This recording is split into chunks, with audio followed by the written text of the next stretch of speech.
My family has always been really supportive of me and everything I wanted to do. When I was really young, I remember my mom and I driving in the car through Champaign one day, and we heard a radio commercial for auditions for The Wizard of Oz.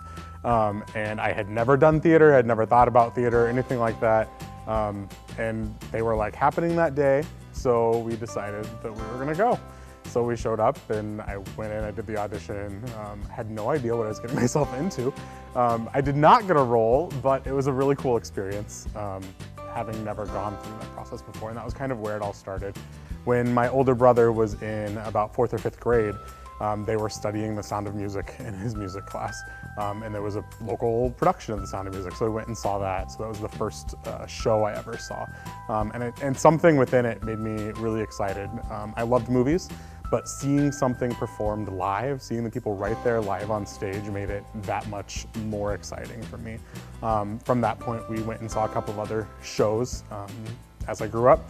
And then I didn't actually get involved again with theater until my freshman year of high school. When they had announced auditions, they were doing Little Shop of Horrors, and I was like, well, that's a fun show. And then that was the first role that I got and the kind of first way that I became involved with theater. My name is Tim Broeker, and I am a theater artist. I am the director of theater at Urbana High School. I went to EIU for my education. I decided I wanted to be an English teacher. My advisor there told me that being an English teacher in high school and directing a theater program kind of go hand in hand, and that I would probably land that job someday, and therefore didn't really encourage me to do a double major or to even get a minor in theater. I did all my elective work in theater when I was in college, and I participated in a couple of community productions in the community, but I didn't actually do any theater through the university beyond the coursework. I got some waivers from the School of Theater to be able to take the Methods of Teaching Theater course, which was really exciting. And I loved it. There was like 6 or 7 of us in the class. We got to do a lot of really awesome things. I got really close with the interim dean of the the School of Theater, and just had a great time. And now I kind of wish that I would have gotten a degree in that, but I think maybe that's where I'm headed with a master's degree. I think becoming a teacher and being a theater educator and working with theater in schools is different even than just being a theater artist and working on theater outside of school. And the majority of my experience, with the exception of some community theater here and there, has been through school and educational theater. And I think that my background as a teacher has played a huge role in that. I love when students see and experience something new. I love taking the kids to go see shows in Chicago or in St. Louis, and the educational aspect that comes with the theater program within a school setting.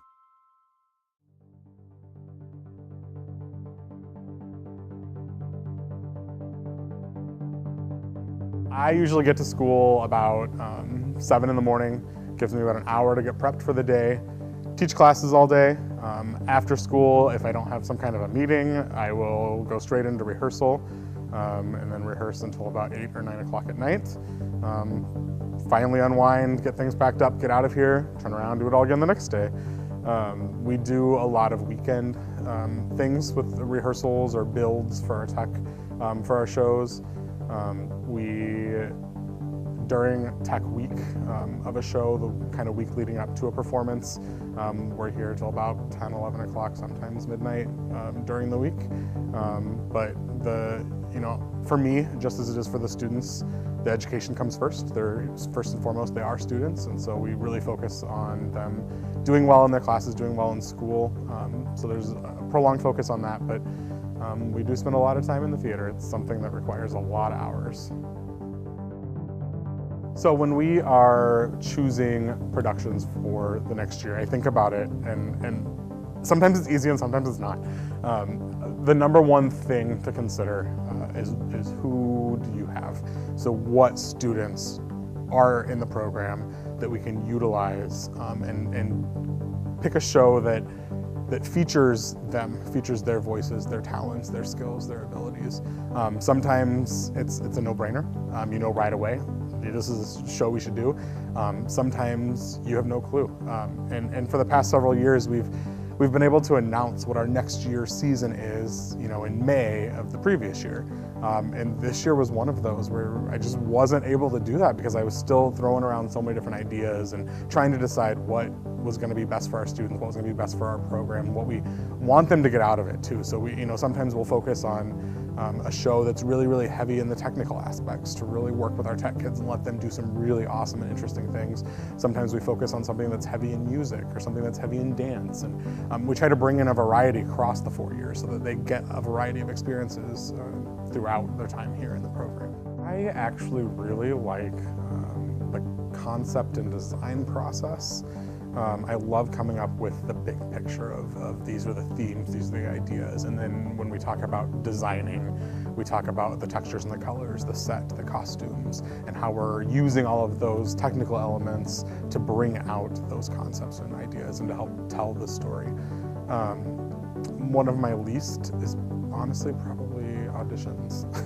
It's really, really tough to have to turn people away or tell people that that this role maybe just wasn't for them. I'm in an experience right now. I'm producing or co-producing the all-state production for the Illinois High School Theater Festival next year. We just finished our auditions. We had 350 plus kids audition for roles in a 35-person cast. Luckily, as a producer, I'm not the key decision maker in casting. I got to be there for all of it. I got to be a part of discussions with the director, and it was almost worse because a lot of times in a smaller setting like just your school, usually you can find a place for everybody. You have an ensemble, you let everyone have a part. But when you have 350 plus people auditioning for 35 roles, that's pretty intense. They had a callback process where there were at least 94 people called back and still had to cut down to 35. And it was really a situation where you have the best students across Illinois auditioning for these roles, and they are so incredibly talented. And even though they got cut from that show, wherever their school is, they're probably playing a lead role because they just fit that. I mean, they're so talented. And it really came down to a director's concept and what she really wanted for specific roles that particular students could play better in their audition than others. And I think it was really interesting just to be a part of that process and to always think that it is about the director's concept. You may have 3 people who can play a role really, really well, and then it just comes down to, well, this is how I see it, and this is the person who did it best that way. And so each director has a different concept or a different vision, and I think that's why I like the concept and the vision part of it, but the audition part of it just is difficult.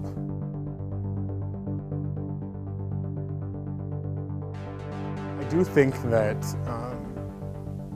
something that we focus a lot on in every performance we do is discovering how that particular script, how that particular story, that show mirrors real life and how that fits into our lives. So making comparisons, especially in a high school setting, a lot of what happens in a show is beyond the emotional capacity of a student or what a student has experienced. So we try to find targets. We find what emotions or is that character experiencing based on this event that you haven't had happen to you, but how have you experienced those emotions and what would have happened to you or has happened to you that creates some of those emotions, and finding that target. So a lot of identity, a lot of social justice, I think, and we really try to make light of some of the lesser positive experiences in theater as well that happen in our world. So about 4 years ago, one summer I went to New York City, and it was the first time I had been to New York City actually, and I participated in the Broadway Teachers Workshop. So I got to see shows on Broadway, I got to work with Broadway artists, which was an absolutely incredible experience. And it's something that I think I became addicted to because I felt like I learned so much there that I could bring back to my students into the program here and really give them something to work with and to run with. And so I learned that working with those people, working with the theater artists, on Broadway or more professional organizations, being in that setting, which was completely focused on theater, helped me significantly get inspired and develop ideas and be able to work solely on theater and what we were going to be doing in the coming year. And so I did that for the last 4 years in a row. The last 4 summers I went and did that trip, did that workshop. It's been an amazing experience. We have a great audience, a great following for our theater program here. The community in Champaign-Urbana for theater is huge. There are lots of different community groups, there's lots of schools that do theater, and there's a lot of support in and among the group. A lot of students from the other high schools come and see shows. Obviously families, parents come to almost every single performance. They don't miss a show. The community members at large just know that they want to be a part of it, the experience. And so we have great audiences for all of our performances. We utilize social media. I have a theater parent right now who is fantastic with press release and social media and all the publicity, and it's awesome because it really reaches a lot of people. We also have, for the past several years, used the exact same weekends, the same dates each year, and so it becomes that people start to know that that's when the shows are going to be. We do a lot of posters. We make posters and hang them up all over town. Whenever we have the opportunity, we do news segments, all the radio segments, all the around the town kind of calendars, to just really get word out.